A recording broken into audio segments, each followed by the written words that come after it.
The church bells tolled, but they sounded hollow to Elliot Harper.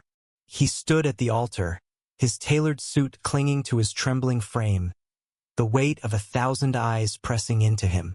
This was supposed to be his moment of triumph, his wedding day, but the truth clawed at his throat, threatening to spill. Elliot, 28, had spent years hiding who he was. Growing up in the small, conservative town of Willow Creek, Montana, he'd learned early that love, for him, was a dangerous thing. The memory of his teenage years, nights spent crying into his pillow, praying to be fixed, still haunted him. But today, in this grand Napa Valley winery, surrounded by lavender fields and the hum of celebration, he was done pretending. Sam stood across from him, his steady blue eyes a lighthouse in the storm. Sam, 32, a graphic designer from Seattle with a laugh that could melt glaciers, had been Elliot's salvation. Their love wasn't just a spark, it was a wildfire. The officiant's voice droned on, but Elliot's mind was elsewhere. He was 17 again, sitting in the back of his father's pickup truck, the air thick with tension. "You're going to camp," his father, Richard, had said, his voice cold as the Montana winter. "It'll fix you." Conversion camp. The words still tasted like ash. For 6 months, Elliot endured lectures, prayers, and therapies that promised to erase who he was. They hadn't worked, but they'd left scars. Deep, invisible ones that Sam had spent years helping him heal. The crowd stirred, pulling Elliot back to the present. His mother, Diane, sat in the front row, her smile tight, her eyes darting nervously. His younger sister, Lila, 24, beamed beside her, oblivious to the family's secrets. Richard was there too, his face a mask of stoic pride, as if he hadn't orchestrated the worst chapter of Elliot's life. The hypocrisy burned. Elliot's gaze flicked to Sam, who squeezed his hand, grounding him. This was it, the moment he'd been dreading and craving. "Before we exchange vows," Elliot said, his voice cutting through the murmurs like a blade, "there's something I need to say." The room fell silent. Sam's brow furrowed, but his trust in Elliot held firm. Elliot's heart pounded, but he couldn't stop now. 10 years ago, I was sent to a place that promised to change me. A conversion camp. They said it would make me someone I'm not. Someone my family thought I should be. Gasps rippled through the crowd. Diane's hand flew to her mouth, and Richard's jaw tightened. Lila looked confused, her eyes darting between her brother and her parents. Elliot pressed on, his voice steady but raw. "I survived it. But not because of what they did to me, because of who I am. And because of Sam." He turned to his fiancée, tears brimming. "You showed me that love doesn't need to be fixed." The room felt like it was holding its breath. Elliot's gaze locked on his father. "Dad, you paid for that camp.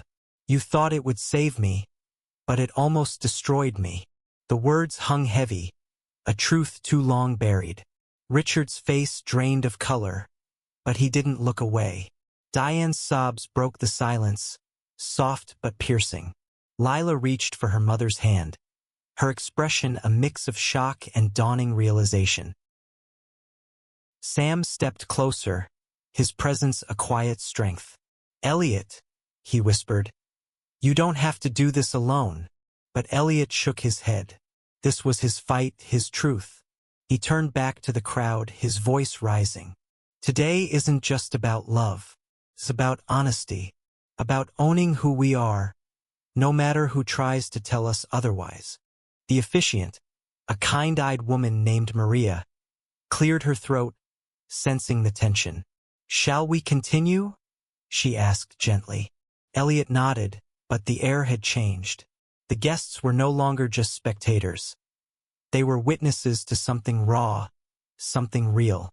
Sam's hand found his again, and for the first time that day, Elliot felt like he could breathe. As the ceremony resumed, Elliot's mind raced. He hadn't planned to confront his father like that, not in front of everyone. But the weight of those years, the shame, the fear, the lies, had demanded release. He glanced at Lila, who was staring at him with a mix of pride and pain. She hadn't known. How could she? Diane had always been the softer parent, the one who cried when Elliot came out but never pushed him away.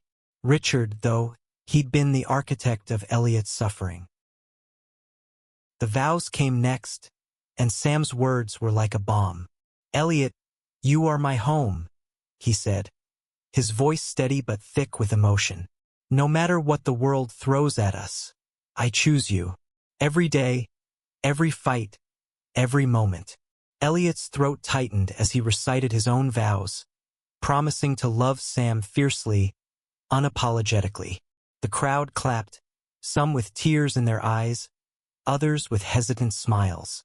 But Richard remained still, his expression unreadable. As the ceremony ended, the guests spilled into the vineyard for the reception, the tension easing under the glow of string lights and the clink of wine glasses. Elliot and Sam stole a moment alone by a row of grapevines, the sunset painting the sky in hues of pink and gold. "You were incredible," Sam said, pulling Elliot close. "I'm so proud of you." "I didn't mean to do it like that," Elliot admitted, his voice shaky.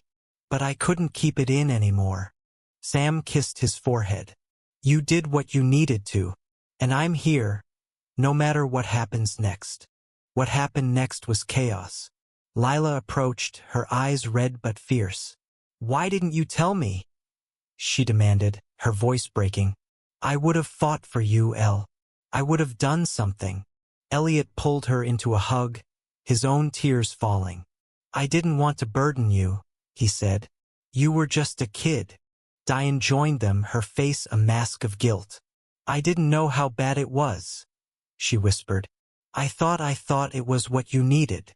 Elliot's heart ached at her words. She hadn't been the one to sign the checks, but she hadn't stopped Richard either. The truth was messier than he'd wanted to admit.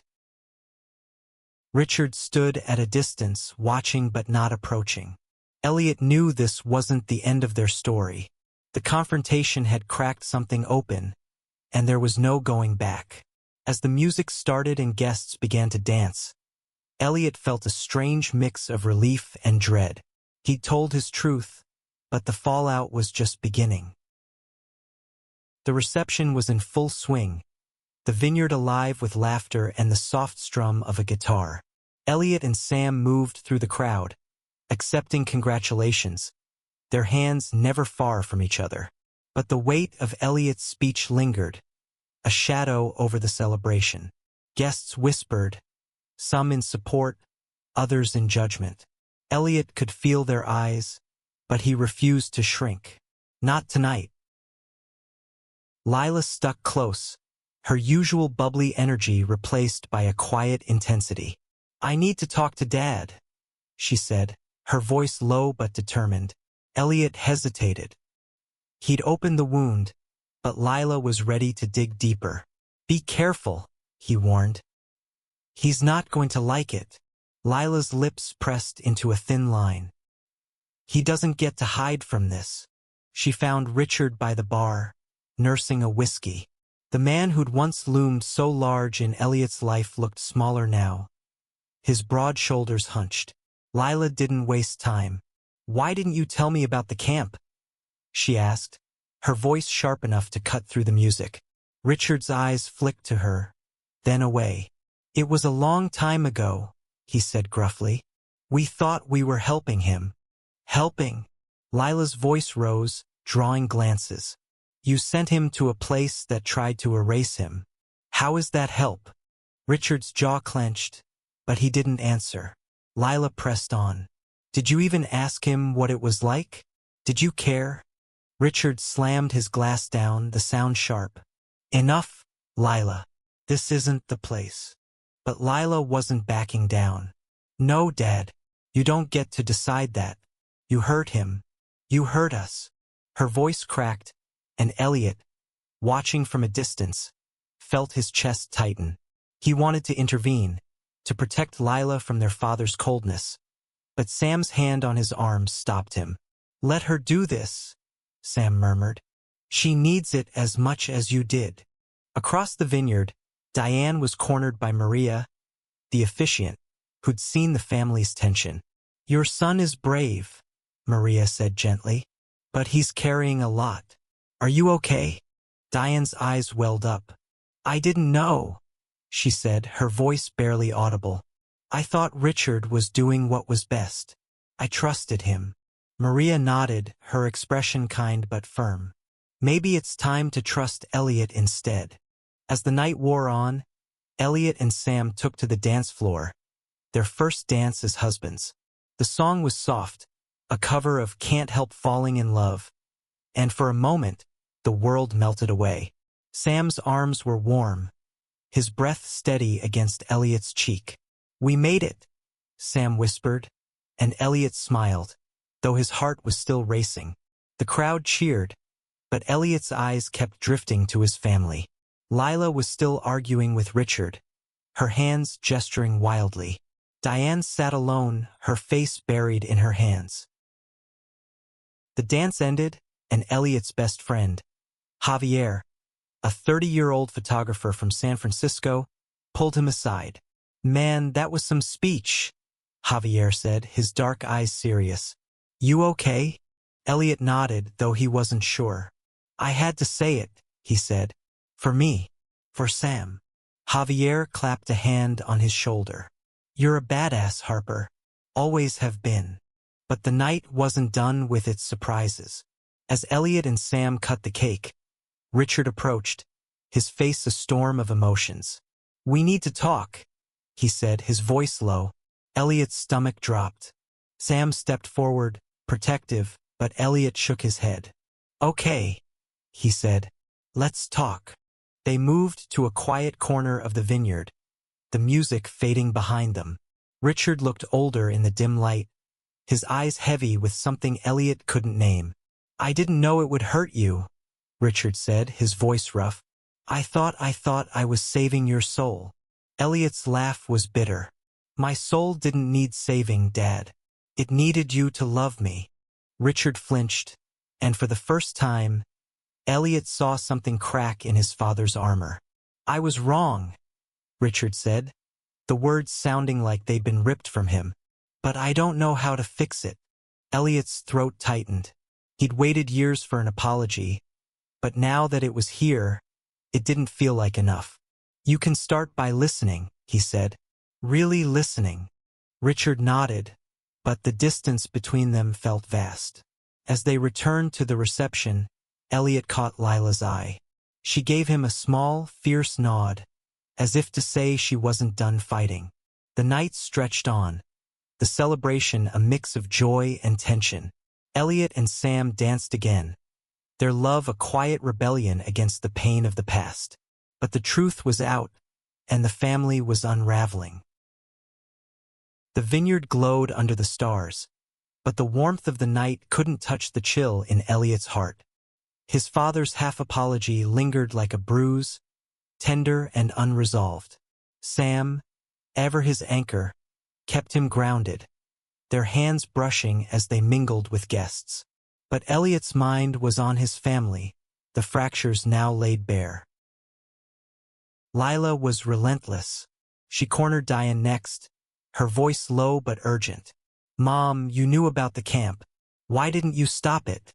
Diane's face crumpled, her hands twisting in her lap. "I was scared," she admitted. "Your father said it was the right thing. I didn't know what to do." Lila's eyes flashed. "You could have chosen Elliot.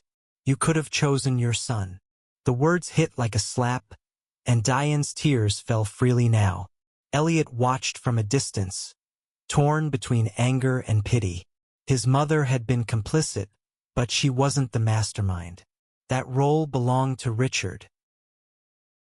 Javier, sensing the tension, pulled Elliot into a conversation about the wedding photos. "You and Sam look like you stepped out of a damn painting," he said, grinning. "But man, your family's a mess." Elliot laughed, a sharp, hollow sound. "Tell me about it." Javier's expression softened. You did something big today, not just for you, but for everyone here who's ever felt like they had to hide. The words hit Elliot hard. He hadn't realized how many of the guests, friends, cousins, even strangers, had approached him with quiet words of support. A young woman, maybe 20, had whispered, "I'm not out yet, but you gave me hope." Her words echoed in his mind, a reminder that his truth wasn't just his own. It was a beacon for others. As the night deepened, Sam pulled Elliot aside again, this time to a quiet bench under an oak tree. "You're carrying the world right now," Sam said, his voice soft. "Talk to me." Elliot exhaled, the weight of the day pressing down. "I thought saying it would fix things," he said. "But it's just messy, eh?" Sam's hand found his, steady as ever. "Healing's messy, but we're in this together."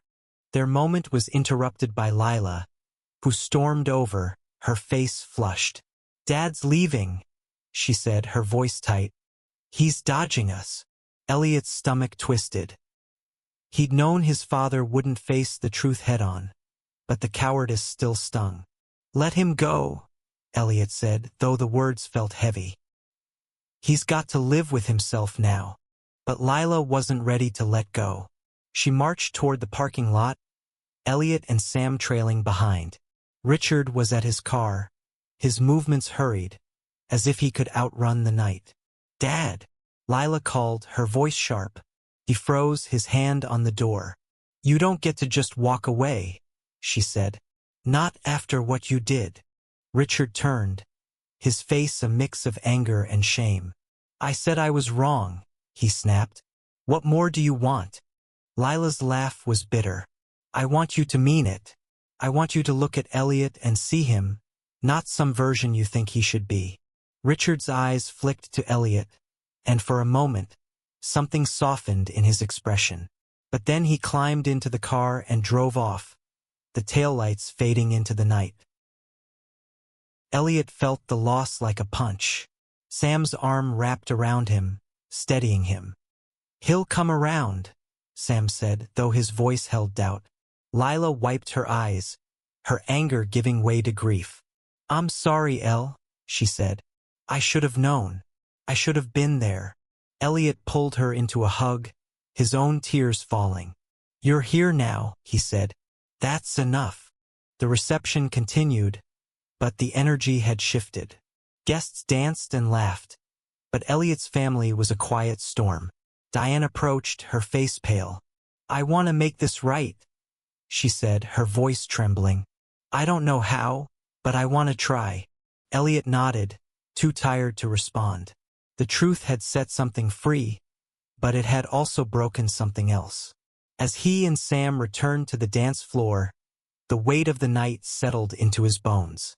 The fight wasn't over, but for now he had Sam, and that was enough.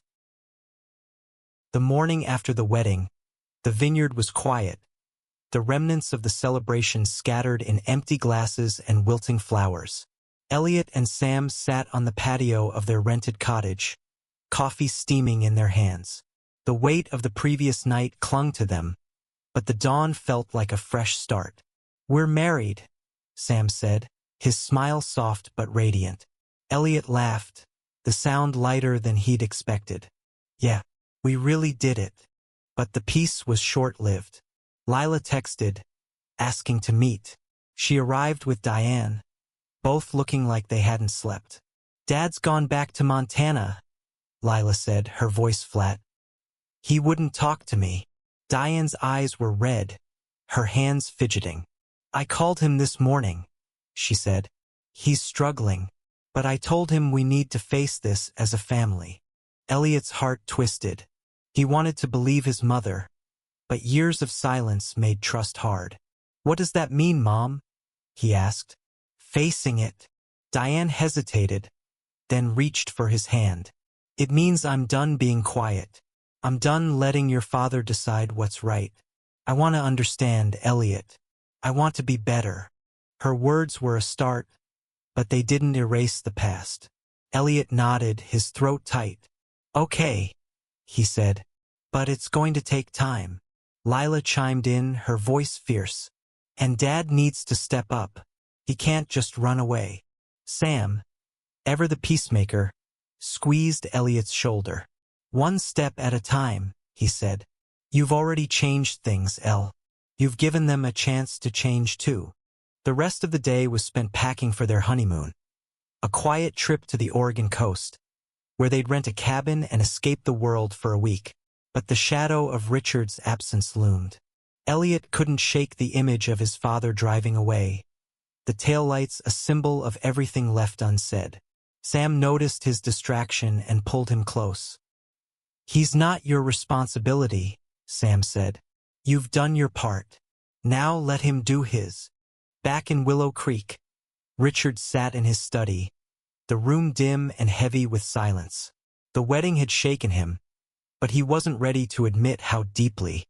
He'd spent years believing he'd done the right thing, that the camp was a necessary evil. But Elliot's words, raw, unflinching, had cracked that belief.